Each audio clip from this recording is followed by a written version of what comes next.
Hi, this is Michelle Sam from Sammy Monk's Kitchen. Today I am going to be showing you how to make some sourdough citrus flavored hot cross buns. These hot cross buns are different because they are not only made out of sourdough, but they have this brioche type of dough to them. And I've been experimenting with this dough for months, and I figured out a way to make these hot cross buns that are so yummy. They really are good. So tie on an apron and come into my kitchen and learn how to make sourdough citrus flavored hot cross buns. For this sourdough citrus flavored hot cross buns, this is what you'll need. I am not going to give you the exact measurement of each ingredient because it depends on how many hot cross buns you want to make, and you can just look at the recipe to get the exact amount. But in general, this is what we will need. We will obviously need some bread flour, and then we'll need dark brown sugar and the levain, which is going to be the leavening. And as you can see here, my levain has more than doubled in height, so it is active and ready. We also need eggs and warm milk. And then for the flavoring, what we would need would be the cinnamon, allspice, and some mixed fruit. And today I'm going to be combining raisins with cranberries, but I wanted to show you something because sometimes we get raisins and they look like this, and these are all pretty plump. But if we leave them in the kitchen cabinet for a while, they start to dehydrate and they look very different from the plump ones. This is not necessarily bad. You can still use these, but make sure that you rehydrate this. And what I would do is the juice that I'm going to be squeezing from the citrus, and in this case it's my neighbor's Tangelo, I am going to be putting 10% of the liquid that is required for the entire recipe, and I am going to pour it into my really dried raisins in order to rehydrate it. However, if you get plump raisins like that and they're really kind of soft and squishy, you don't need to rehydrate your raisins. The reason why we're going to rehydrate the raisins is because if we don't, what is going to happen is that it's going to reabsorb the moisture from the actual dough, and the bun dough itself is going to not have as much moisture, which would lend itself to a denser bread. So in addition to the fruits, we also need our citrus, and as I said earlier, this is my neighbor's Tangelo, which is organic. If you cannot find organic citrus, just make sure you really wash your citrus well, because there are times where they will spray the citrus with a type of wax in order to have it last longer on the store shelves. So make sure you get rid of that stuff because you don't want to have to ingest that because you are eating the skin. You also need some butter and salt. And then what we do need for the syrup on the top, I'm going to use a marmalade that I'm going to dilute, and that's what I'm going to have that's going to give it its shine. For the cross, what we'll need is some extra levain, and that will be our cross. So let's get started. The first thing we need to do is get our zest. So we're going to use our citrus here, and with the zester, get the peel, and this is really for flavoring, so however many oranges you need, you can use that. And if you like it very citrusy, you could use more than one orange or Tangelo. I would not use any of the citrus fruits, for example the lemons or the grapefruit that are really tart or bitter. So it really depends on your personal taste. Now that I've zested my citrus fruit, I'm going to juice it. All right, so I have my citrus juice there. And now I'm going to combine the ingredients to make the dough. And I'm going to use a stand mixer, but before we actually knead it, it's going to autolyse for an hour. And autolyse is the process where you just let it rest so that the moisture or the liquid completely absorb into the flour, and that results in a better end product. We're going to take 2 eggs and we're going to whisk these eggs.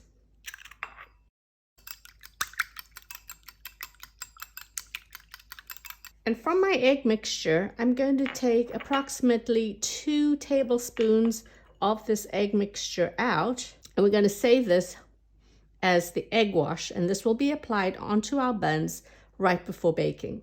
So I'm going to just set this aside. And now we have the egg. I'm going to first mix the egg and the milk together.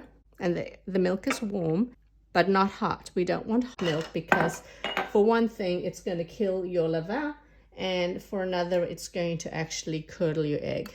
So I'm just going to mix this together, and then I'm going to put this all into the stand mixer with all the other ingredients. Now, the reason I combine the egg and the milk together is to neutralize the milk so that when it combines with the orange juice, it's not really going to curdle. So on our scale, we're going to add in the egg mixture. We're going to weigh and make sure we have the correct amount of orange juice because we just juiced an entire orange, but we're not going to be using all that juice. So make sure you weigh it.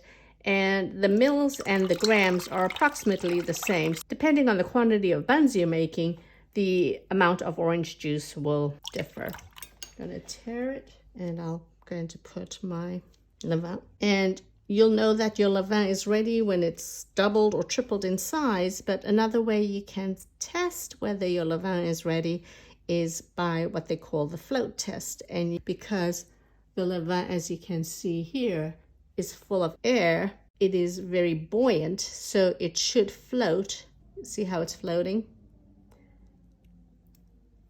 There we go. So that means it is ripe and ready to go. All right. Before adding the other ingredients, I like breaking up the levain so that you don't have clumps of levain. I'm going to just mix it so that all the levain is dispersed in the liquid. It doesn't have to be completely dissolved, but we just don't want huge lumps of levain in the mixture. It'll also break down more when we need it. So now that the levain is dispersed in our liquid, now we can add the other ingredients. So add the flour, brown sugar, allspice, cinnamon, my raisins, my cranberries, and my orange zest. So now to mix this up until it forms like a scraggly dough. And then I'm going to allow this to autolyse or rest for an hour. And that's where the flour will absorb all the liquid. Just cover this and set the timer.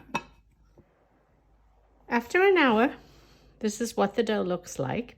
And you can see that the flour has been absorbed and it doesn't look as scraggly as it did an hour ago. So now what we're going to do is we're going to knead it with the stand mixer. But before kneading it, I'm going to add my butter. And the butter is at room temperature. And all I'm going to do is cut these into dice-sized pieces and add it to my dough. And then I am also going to add salt. Using a dough hook, I'm going to knead this for 20 minutes. Now initially you're going to have to stop it and try to move the dough around so that the butter can be incorporated. And because we're going to be incorporating room temperature butter, the dough is going to be extra soft. So we're going to have to refrigerate the dough for a few hours before we can actually form them into buns. Otherwise, it's just going to be a hot, sticky mess. So we're going to account for the melted butter that is now being incorporated into the dough. And see now it's just really being very cohesive and clumping together rather than just being loose. And you might even have to hold your machine as it starts becoming more like a ball. Setting this on level 3 as the dough balls along the hook is a good speed. And what we're hoping for is that all the dough that is on the sides of the bowl will end up being incorporated into the dough ball. And as it whips around and it hits onto the side of the bowl, it's creating that stretch that is like kneading. Not sure if you can see the dough now, but you can see that nothing is really stuck to the sides. You don't see any more of the fruit there, and everything is being pulled together into this dough ball. And this is now the gluten strengthening, and therefore everything is coming together into the dough ball. So this is what we want, and we just want to continue to strengthen it where there's absolutely no dough left behind, because everything is adhering to the dough ball.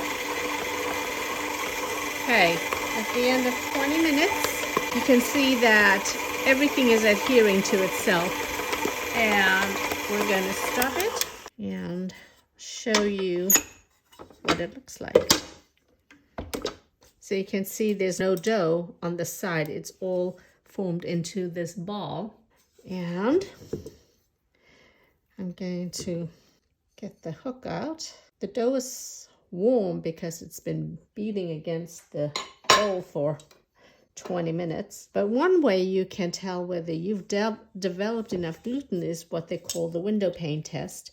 And the window pane test is basically pulling the dough. You can pull it and it looks like a window pane there, where you have the gluten structure is strong enough to hold it together and doesn't break apart.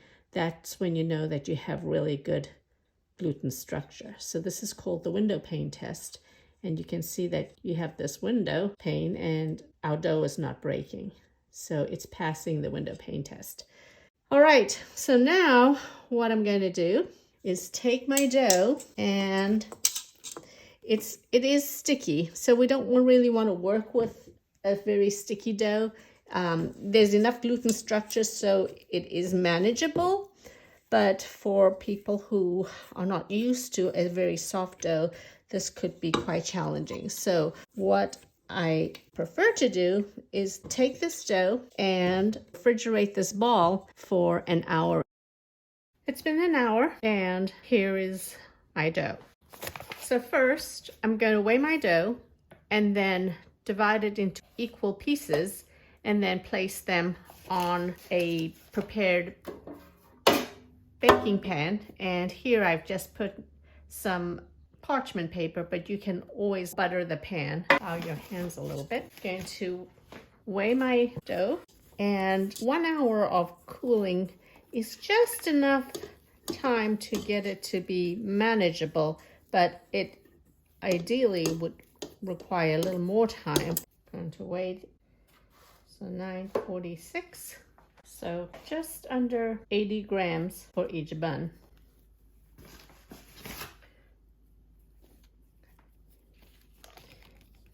Cut this into 12 pieces. And you can always weigh them just so that it's a little more uniform. Now, once they've been divided into equal portions, use some floured hands and roll them up into a ball. And then on your surface with cupped palms, roll them around. And just as you shape bread dough, where you create that little tension, surface tension, that's exactly what you're doing here.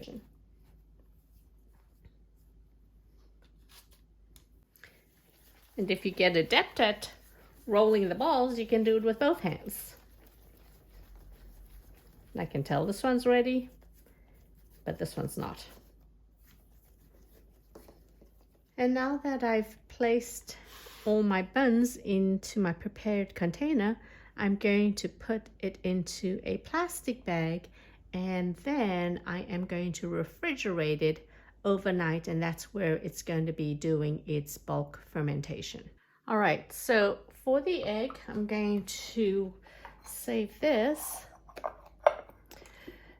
for my egg wash. So I'm going to just cover that and use that tomorrow.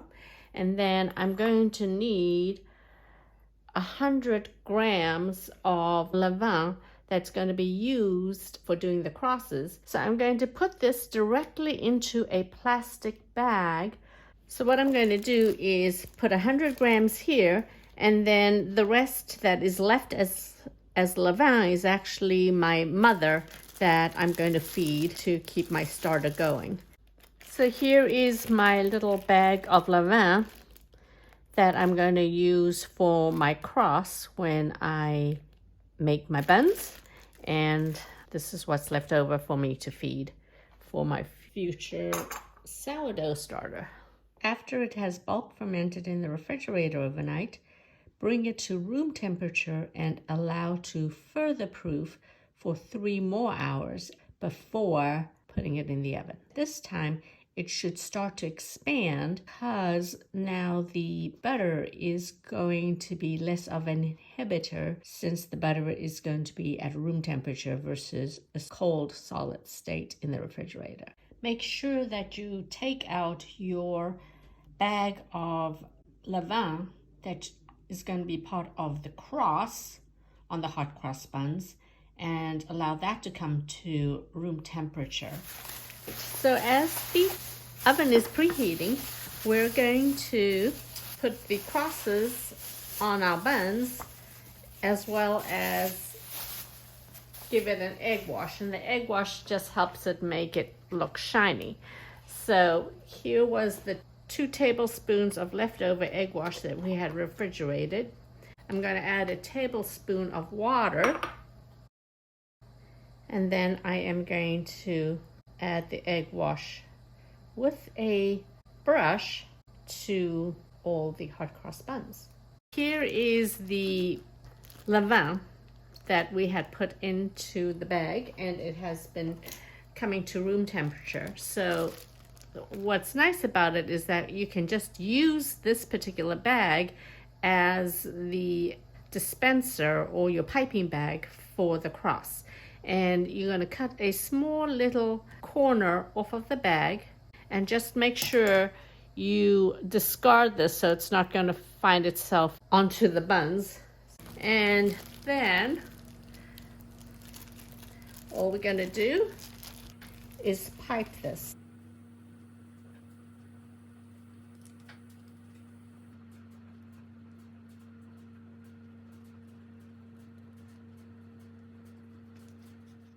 Here are our hot cross buns that have been taken out of the oven. You see how much they've risen, and they are soft and fluffy. And what we're going to do now is I've taken 2 tablespoons of marmalade, and you can microwave it and see if it turns viscous and liquidy. And if not, then you just add half a teaspoon of water just so that it's liquid enough so that you can then apply a glaze and additional citrus flavor onto your hot cross buns. If you don't have marmalade in your pantry, you can always use syrup or honey as glaze. And there you have your citrus flavored sourdough hot cross buns. Joy and bon appetit. More recipes can be found on SammyWong'sKitchen.com or social media. If you found this video helpful, please subscribe to my YouTube channel. Thanks!